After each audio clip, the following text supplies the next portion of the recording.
Oh, I guess I don't have the 30-second countdown like Keely set up. Anyways, so, well, hello. We'll wait to see if we get wait a couple seconds here to see if anybody jumps in. But this is going to be all about Disney Genie today. And I am, of course, Teets here with the Crescent Lake Club, and I'm joined by none other than Nola Disney Mama. How are Also you known as tonight? Courtney. Yeah. I'm doing well. Just trying to process all of this craziness that Disney has released in the past few days. Something that we all kind of anticipated. But I think there were still some surprises along the way with everything that's been released over the past few days with Disney Genie and Disney Genie Plus, etc., which we're going to hop into tonight. Yeah, and I think left a lot of more questions for a lot of people too, per usual with Disney. But anyways, yeah. So what was it? Wednesday we got the announcement. I think it was, and kind of as we all kind of expected, we knew Disney Genie was coming. We just didn't know all of the details. We thought some people expected a lot worse than what we got. So I guess that's a good thing that we didn't get worse. But we got basically 3 new things: Disney Genie, Disney Genie Plus, and then Lightning Lane. And with those 3 things, the Disney Genie will be a free complimentary option that will be part of my Disney experience. So it's not a separate app. I think there was a lot of confusion at first. Some people thought it would be a separate app, but it will not be. It will be part of my Disney experience. When that will show up, we don't know. The only thing they have said is fall. I've heard some rumors that they wanted to. It's going to be after October 1st, but before Thanksgiving. So in that window there. So we'll see what exactly happens there. Then, like I mentioned, we got Disney Genie Plus, which will be a additional fee, $15 per day, and then you'll be able to add that like as a length of stay when you book a package, stuff like that. And then there will be Lightning Lane, which will kind of take over the Fast Pass entrances. And that it's connected to Disney Genie Plus, but it's also its own thing too, and that you can reserve Lightning Lanes without having Disney Genie Plus, which we'll get more into in a second. Is there anything you wanted to mention at the top here, Courtney? Yeah, there's a lot of confusion, and I think the similarities to prior Fast Pass systems to Max Pass, one of our commenters is asking, I think that is actually causing more confusion because people are trying to make comparisons when in reality it's a completely different thing with elements that are similar to Fast Pass Plus, Max Pass, etc. My Disney experience. Yeah. So we're mixing everything up, shaking it up, and seeing what comes out. I feel like that's what we're doing here with Disney Genie and Disney Genie Plus. Well, and even Disney in the video that they put out, the 15-minute long infomercial essentially that they put out, they even in there said this is like the next iteration of Max Pass. This is basically Max Pass but a little different. Right. And I do think there are more similarities to Max Pass than there are to Fast Pass. Yeah, definitely. Obviously, most notably the paid elements of it. Yeah. But let's start out with just Disney Genie, the free part of this. And so that, like I said, that's going to be built into my Disney experience. And it's essentially basically like your itinerary touring plans sort of scheduler thing. So you book a dining reservation, that will be in there. Then you want to see a show, that will be in there. It's basically a new version of your My Plans in my Disney experience. You won't be able to use, the lightning, like the lightning lanes and stuff through that, but it's going to be kind of set up so you can, just see your day and that kind of thing. and it's going to make suggestions too. They'll have suggestions that you can do. One thing I think is interesting is going to have like expected wait times at this time of day. So we're going to see how accurate Disney really says those are, because we now know that posted wait times aren't always accurate. So, and is this Genie or Genie Plus? Correct. They're supposed to send push notifications if a ride dips below a wait time. So say you wanted to ride Splash Mountain, but you didn't want to wait more than 30 minutes, you could put in Splash Mountain 30 minutes and it would send you a push notification when that ride estimated wait time drops to or below 30 minutes. Is it Genie or Plus? I think that is with the regular Disney Genie. The the free one. Yeah. And which is something actually that Universal already does in their app, which I love. You can put in, tell me when this ride goes below this set time, and it will notify you when that happens, which is really fun. We have another person joining us here live from the Grand Floridian. Hi, everybody. Hi. Can you hear me?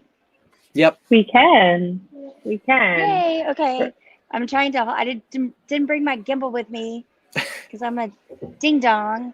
But hi, everyone. Hi. Cheers. Happy Sunday.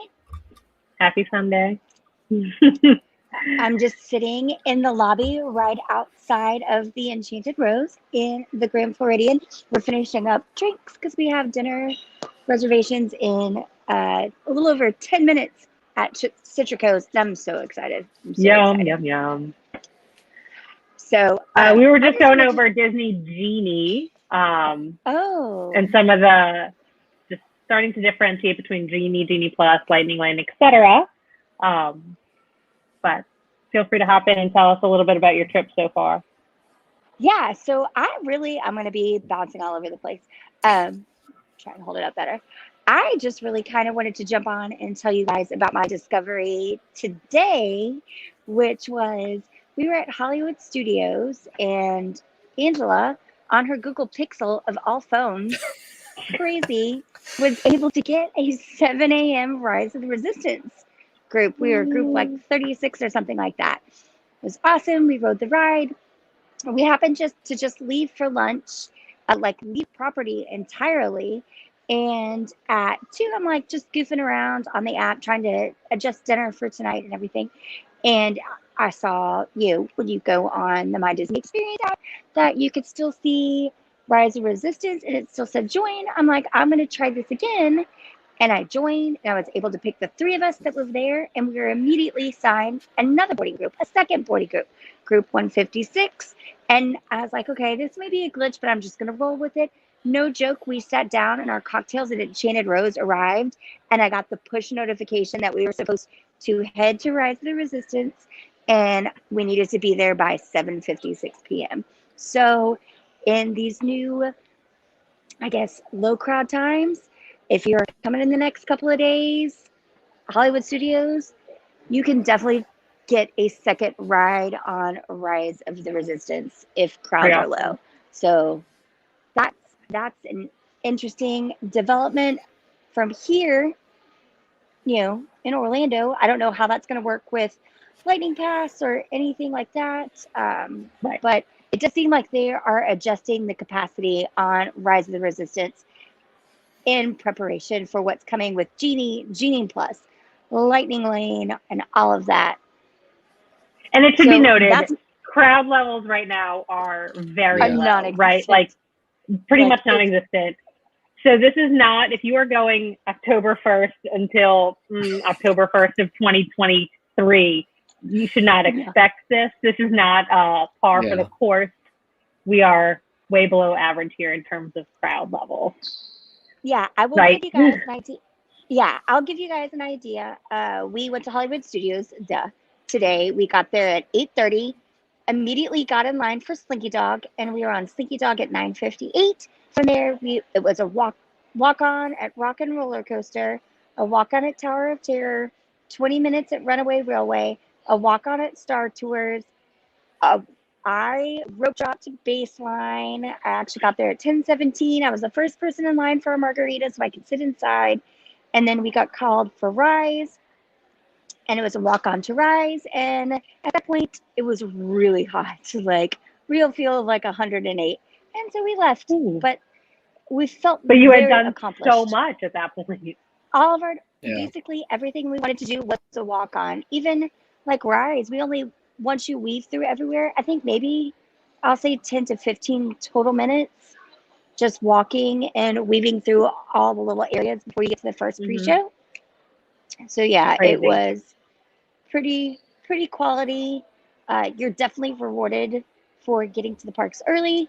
Tomorrow and Tuesday, the gang is doing Magic Kingdom. I don't know how much time I will be doing Magic Kingdom, and I for certain will not be rope dropping Magic Kingdom tomorrow. But I'll post some stuff on the Instagram stories tomorrow from Magic Kingdom. I was watching wait times today, and it was like nothing really got above 30 minutes. And tomorrow is Monday, so I expect it's going to be even lower. But I'll let you guys know. Crazy. You guys have a great stream. Teets, talk about stuff. Don't make Courtney do all the talking. I'm going to go have dinner at the best restaurant with the best menu currently operating on property right now. Yes, you heard me right. Haleo in California Grill. Citrico's. Where it's at. Said what I said. It's where it's at. I'm going to make sure, I'm literally going to ask the chef if he can make me an entree portion of the duck. Yum. Enjoy. Y'all have a good stream. I miss you. Have fun. Bye. Have fun. Oh, I don't want to end. I want to leave. Teets, kick me. There. There we go. You're gone.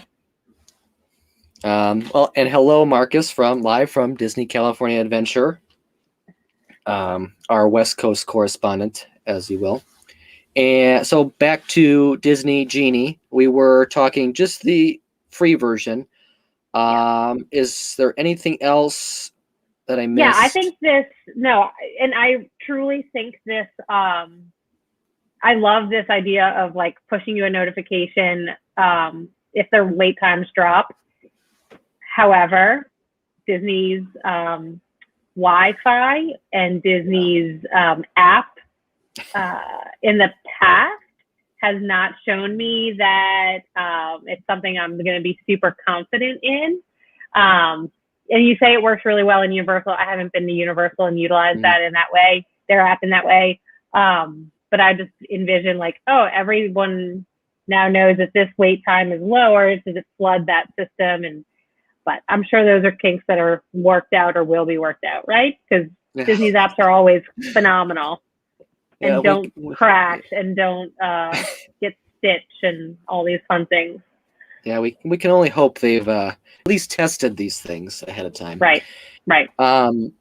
So then that brings us to the paid version of Disney Genie, Disney Genie Plus. And like I mentioned earlier, $15 a day. You will be able to add that per day beginning at midnight of that day you want, or ahead of time when you book your trip, you can add it for your package, your entire length. But if you want to do just an individual day, you have to wait until midnight. You don't have to book it at midnight, but you can book it starting at midnight the day that you want to use it. And this kind of takes Disney Genie to the next level, and you get to start utilizing what is called Lightning Lane. And kind of think of, I guess most people have kind of been thinking of it in the tiered way as before. When we had Fast Pass Plus, some parks had multiple tiers. And so most attractions are going to be open to use with Disney Genie Plus. And so like It's a Small World, Jungle Cruise, stuff like that is going to be part of Disney Genie Plus. And you can go in there, select that you want to use a Lightning Lane, and it will give you the next available time. So like Max Pass, you don't schedule a time like Fast Pass Plus, but you just go in there, choose that attraction, and then you get a time to return to that attraction and use the Lightning Lane entrance versus the standby entrance. Anything you want to just add there? Yeah, and I think this is going to, like, we all had developed our own process and our own like best practices for using Fast Pass, and I think this is going to change things up because it's not pre-scheduled. So you're not scheduling your dining around a Fast Pass or whatever, or vice versa. Your Fast Pass around a dining or anything like that. It also, back in the day when you had to run to the attractions and get a physical Fast Pass, and you kind of didn't know until you got to that ride what the time is going to be. For those of you who haven't been to Disneyland and utilize Max Pass, and Disney World is your only frame of reference. Back when there were tickets for Fast Passes, you didn't know what the time was. You had to just like run to Tower of Terror and hope you weren't wasting your Fast Pass at 8 o'clock in the morning on a Fast Pass for 7 o'clock at night. Since it's all on the app, I would assume that there's a little more fluctuation in terms of canceling and rebooking, or I don't know. That's just something that hasn't been, that's one of those questions that hasn't been answered yet that we'll just have to wait and see. What if it is 9 a.m. and you put in for a lightning lane for Tower of Terror, and that like stops you from using a lightning lane all morning, all day, because it doesn't give you a ride until 5 o'clock. So yeah, one of those questions that we'll just have to wait and see. And people's techniques of using lightning lane and getting the best out of it will have to be adjusted, because it's not exactly like Fast Pass. It's not exactly like Max Pass. So wait and see. Yeah. And so along with that, like I said, the whole like tiered thing, there's certain attractions in each park that are going to be lightning lane exclusive, essentially. And so think Seven Dwarfs Mine Train in Magic Kingdom. The other one that's supposed to be that way in Magic Kingdom is Space Mountain. So those two in Magic Kingdom. Animal Kingdom, Flight of Passage, and the rumor is the Safari as well. So those two in Animal Kingdom. Then in Hollywood Studios, the big one is going to be Rise of the Resistance, which previously you only were able to ride with a boarding group, and now you'll be able to essentially buy your way into Rise of the Resistance, which I'm sure a lot of people are going to try to do over the hassle of a boarding group. And then the other one, Slinky Dog Dash, was the other one at Hollywood Studios. And then at Epcot, Remy's Ratatouille Adventure, when that opens in October, and Test Track. Now, yeah. Oh, let's go ahead. talk about this. Let's talk about the timing, though, because as we know now, and again, still questions to be answered, boarding groups for Rise of the Resistance open at 7 a.m. You can do your paid per attraction lightning lane at 7 a.m. Yep. So that becomes a gamble of, do you want to try and get a boarding group and have the possibility of the lightning lane selling out? Do you go ahead and buy it? Do we know how much it's going to be every day? Do you have to wait until all of these questions? Is the pricing going to increase as the number of available passes sells? All of these things. And I mean, I think Rise of the Resistance is probably the most, right, like that has the most questions surrounding it, since it doesn't have a traditional standby line, since it is the only one right now that has that boarding group. So all these fun things that on the first day it gets released is going to be probably a cluster. I'll be surprised if it's not a cluster, right? I did want to add, so the rumors that I've seen from a couple different sources is pricing for individual lightning lane is going to be between $4 and $24. So somewhere in there, you can probably assume that Rise of the Resistance is going to be at the $24 end. Right. But maybe something like the Safari is going to be closer to that $4 end. So we'll have to see where things end up there. And then, there's been some talk from sources that the 1 p.m. drop for Rise of Resistance may be going away because of this. So that's maybe where you could see the freeing up for some lightning lane spots versus all boarding group spots. They do say that boarding groups are not going away. So we'll still have that. And then boarding groups are being added to Remy in Epcot. So we'll see how they juggle those things with Disney Genie as they go forward. Also, with the paid stuff, no AP or DVC discounts. I know some people asked about that. There are no discounts for this stuff. And a lot of people have been asking too, which is yet to be seen, but will you be able to add Disney Genie Plus to your AP? As of right now, no, they're just doing it day by day. But that's something that they said they are looking at for the future. Right. And they and also on that note, they have not announced anything about Disney World annual pass. Well, we know they are coming back for people to buy them who have not renewed them. So is it possible that we could see a complete overhaul of the structure of that? I think that's a foregone conclusion, right? Like it's not going to be, they're going to change it up in some way, shape, or form. And so maybe they're waiting to announce that add-on when they announce the whole package. And I think you could expect to see a very high increase in the cost with the Disney Genie Plus, if that's an add-on for your annual pass. Definitely. Oh yeah, definitely. I want to say, I forget what it was, but it was like for Max Pass, I want to say it was like 150 or something. It was around there to add that to your AP back when Disneyland, before their old AP program, and then when they had Max Pass, you could do that. So we'll see what the kind of add-on would be for Disney World APs when we get there. Couple other things I know, like there was some talk online. You can hold a boarding group, have Disney Genie Plus reservations, and individual Lightning Lane attractions all at the same time. So you can hold one of each of those all at the same time.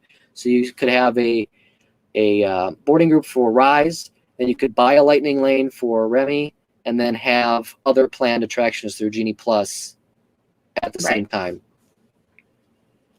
So it adds yet another layer of complication, because all of that it's a lot to keep track of. And if you're not, we are in this, like this is what we do.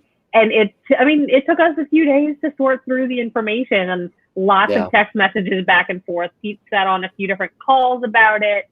And so for the average park goer, especially if you're not traveling with a travel agent that you have to explain all of this, it can be very confusing. And I think I'm afraid that people are going to waste money. For example, if Genie Plus were an option right now for Keeley 1 and 2, there would be no reason to have it. Yet people might think like, oh, we just need to buy it so we can get on everything. Well, no, right now it's not a time that you would need to buy Genie Plus. So it's very complicated. Disney's making it even more complicated. I know when Disney Genie itself was announced, years ago, travel agents were like, oh, this is going to make us obsolete.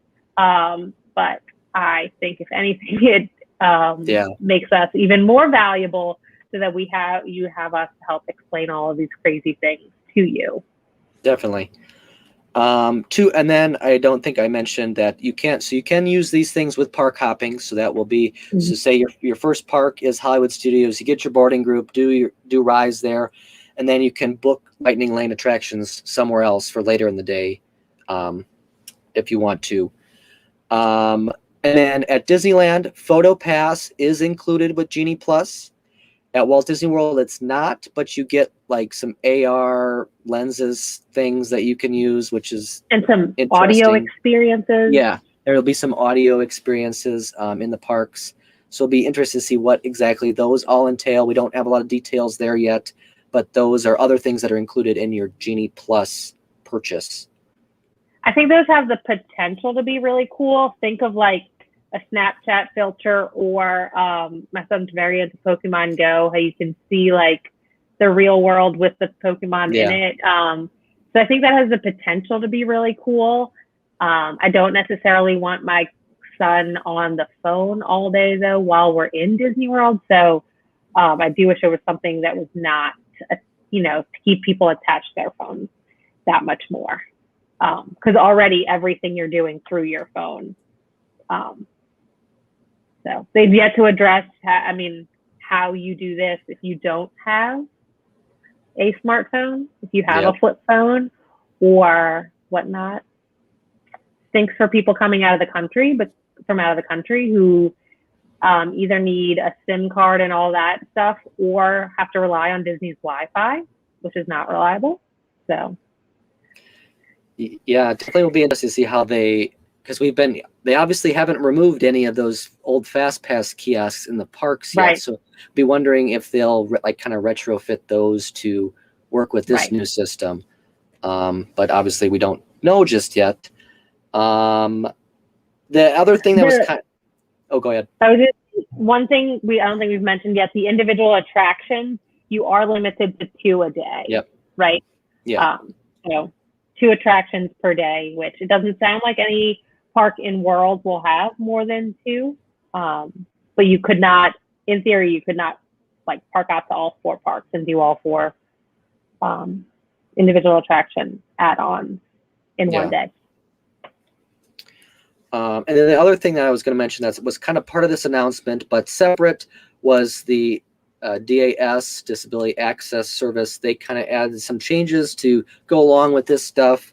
So now people that are in need of that service can enroll beginning 30 days out through an online video chat with a cast member.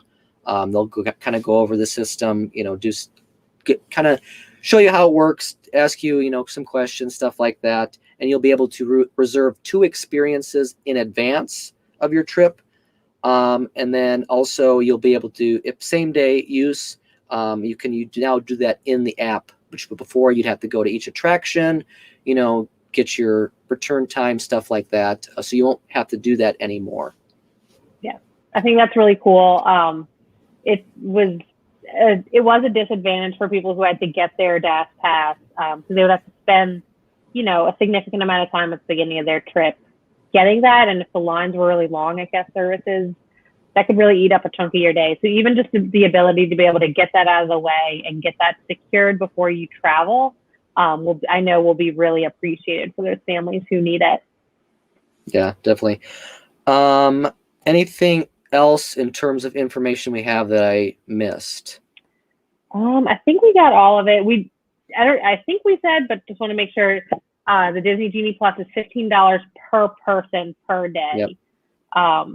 And I don't think they've clarified, but if you are purchasing it with a package ahead of time, I don't think they've clarified, but it doesn't sound like it has to be for length of stay. So if you have correct me if I'm wrong, if you have a 4-day park ticket, you could probably choose just to have it for 2 of the days, right?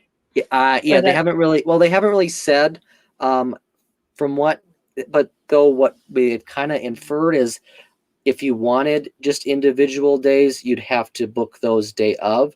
So I don't know if maybe you'll be able to book ahead of time 2 consecutive days. But if I wanted on Monday, I wanted to have Genie Plus, but then on Friday, I wanted to have Genie Plus, you'd have to do those separately. Yeah. And there's a slight benefit for on-park guests. Again, this is where like the details are so important because on the surface, it doesn't even sound like a benefit. But if you I'm going to try and say this and correct me if I'm wrong.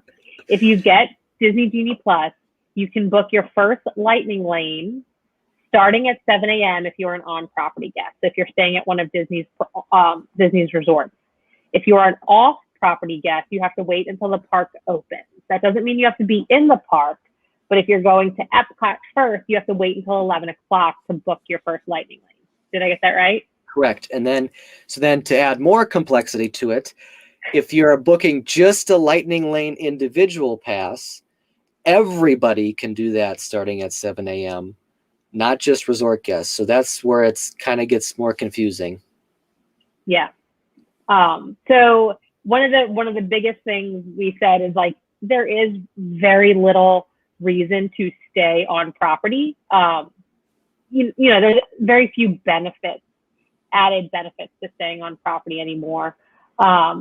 This is like this much of a benefit, and who knows? Maybe it turns out to be a huge benefit. Maybe the pot that they have for on-property guests is much bigger than what they have for off-property, so this ends up being a huge benefit. But it's the one little piece that they're given to on-property to say that they have some benefit, because once Magical Express goes away, we have no fast passes. Yeah. We have no extended booking window. So that kind of leads into where I wanted to touch on next is we had some conversations via text and stuff that what we think they could do in the future is include Genie Plus in, say, a promotion, or if you're staying club level or something like that, to give you a perk to stay on site versus staying off site. Because like we said, right now there's not a whole lot of, there's no reason really to stay on site right now. Right. One of the most, this is all pre-COVID, one of the most popular promotions that Disney ever did was free dining. Started out as a really great promotion years ago, and they whittled that down and whittled that down. And even right before COVID, the free dining was not that great. But free dining, when Disney gave free dining, that still cost them something because they still had to give you food. This would be a great add-on, and I think I would bet money that we see that as a promotion later on down the line. Disney doesn't need to be given promotions right now. It's hard to book anything right now. With the exception of like this week. The parks are pretty full and pretty booked. But this doesn't cost them anything. It's going back to a free thing that they had. And that's people's biggest complaint right now is this fast passes were free pre-COVID. And now you're making us pay for it. So I think that would be a very welcome and a very attractive promotion for them to do when they need to do promotions again, is to give this back. And again, it doesn't cost Disney anything. But it could really drive some people to book with a promotion like that. Yeah, definitely. And I do wonder if, because like before with Fast Pass, they offered club level guests to buy 3 more per day. Right. So I do wonder if you'll see maybe club level guests are able to buy 2 extra lightning lanes or something like that down the line too. Yeah, all yet to be seen. Yep. Anything else? Did you have you mentioned you had some questions from clients and stuff? Is there anything we haven't? I have some clients that are going, they're just trying to make a decision right now. They're going in between Thanksgiving and Christmas, not during one of the peak weeks. And they're really trying to decide if they want to do the Christmas party or if they want to add on Disney Genie Plus. And I was like, well, I don't have all 100% of the information to make that comparison. But knowing what we know about how Boo Bash has gone, what we know about the Christmas party, what we know about Disney Genie Plus, I mean, I'm kind of like, I don't know. Both are good. Both have positives and negatives. I don't know. I think. How would you advise? Yeah, that's tough. I do think, because now we know that with the Christmas party, that's going to be the first parade back at Walt Disney World. So you are getting a parade, you're getting fireworks, and then you're getting low waits in the Magic Kingdom. Right. For all of the attractions. I mean, there's a select few that won't be, like Enchanted Tiki Room or something won't be open, but that's if you're focused on the rides, that's not your focus anyways. But I think, and obviously though too, that's going to be what I think it ranges from like $169 to $250 per person, depending on the day. Right. Whereas Disney Genie, it's $15, or if you want a lightning lane, you're in that range of $4 to $24 per person. Right. I don't know. That's hard to think about. Yeah. Luckily, none of the Christmas parties have sold out. So we're just kind of in a wait and see pattern right now until we get more information. But yeah, I mean, that brings up a good point though for prices. So Disney, say you wanted to max it out. You have $15 a day for Disney Genie Plus. Let's assume that Rise is $24. I don't think that they're going to price anything else at right. I don't think they're going to price anything at $24. So say the next individual attraction you want is $10. So you're at like $50 a person per day. If you did, on your most expensive day, say you're maxing out and getting everything. So for my family, that's an extra $200 for our most expensive day, and say like, that can add up. And I think that's where it helps to talk to someone and to talk through it. Because if you're an annual pass holder and going multiple times a year and don't care how many attractions you get on, you don't necessarily need the Disney Genie Plus. If this is your first time with your kids and you know they aren't used to waiting in line, I think then $15 per person per day isn't unreasonable. Yeah, definitely. I think Disney really tried to find a sweet spot with this, and they don't want to, they don't want to price it too high to start, because I'm sure down the road, It's gonna go in up. a year or two, it will be $20 or $25 per day. But for right now, that entry level to get people hooked that they like it, then and then they'll pay more in the future, kind of thing. Yeah, for sure. Anything else? Any other questions or? I don't think so. I don't hate it. I hate how complicated it is. Yeah. That I hate that more than the price point. I'm not mad about the price point. Honestly, it's a little bit lower than I expected. When we saw the prices out of Disneyland Paris, I was expecting a lot worse. So I don't hate the price point. I do hate the complication. Mm-hmm. For myself and my clients. Yeah, I'm the same way. I don't hate it. There's aspects I wish would be better, but that's Disney likes to be complicated, and like we've mentioned, they don't have all the answers out yet, and I'm sure they won't until even when it debuts. We still won't have all the answers, because that's just how things go. Yep. And maybe we'll be there, maybe we won't, because we don't know when it's debuting either. Yeah. So. I think we pretty much covered everything, at least what we know so far. I'm sure we'll continue to learn more. I don't know. It's going to be interesting to see just how well it does work when it debuts. I mean, in concept, it looks good, but like we said, their tech isn't all that great, and we don't have a lot of faith in things actually working. So we shall see. Yeah, so I think that is going to do it for us tonight. Obviously, if you have any more questions, please reach out. Twitter, Facebook, Instagram. Our emails are on the website, crescentlakeclub.com, which is right below, scrolling right now. And then, of course, if you want to book a vacation with either of us, we are more than happy to help you out, so you don't have to deal with all the stress of Genie Plus and Lightning Lane. We are more than happy to help you. So yeah, that is going to do it for us tonight. Thank you, Courtney, for joining. Real quick, unlike Disney Genie Plus, our services are not an additional fee. You pay the same amount booking with us as you do directly with Disney. Yep. So thank you for joining me tonight, Courtney. And we will see you next time.